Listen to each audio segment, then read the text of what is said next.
Qu'il soit nommé ou qu'il ne le soit pas, d'un discours à l'autre, la figure du cardinal Newman domine incontestablement l'ensemble de cette visite de Benoît XVI au Royaume-Uni. Si la journée d'hier a été marquée par l'annonce de l'arrestation de 5 terroristes présumés, elle a surtout été riche et dense en événements et en rencontres.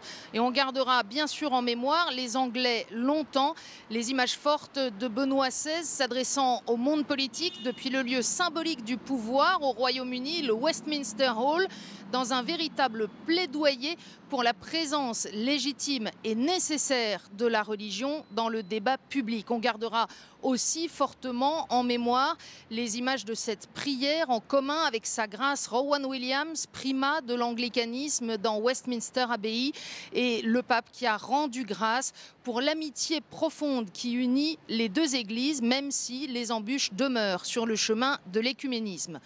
Aujourd'hui sera une journée d'une tonalité différente. C'est d'abord avec la communauté catholique que Benoît XVI a rendez-vous. Il va célébrer la messe ce matin dans la cathédrale de Westminster, à ne pas confondre avec l'abbaye anglicane. Et puis cet après-midi, il se rendra dans une maison des Petites Sœurs des Pauvres avant d'aller à Hyde Park où l'attendront des dizaines de milliers de fidèles pour une très grande veillée.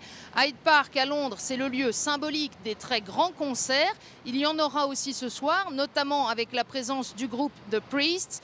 Mais les gens viendront d'abord pour écouter Benoît XVI qui animera cette veillée par les paroles qu'il adresse au peuple du Royaume-Uni.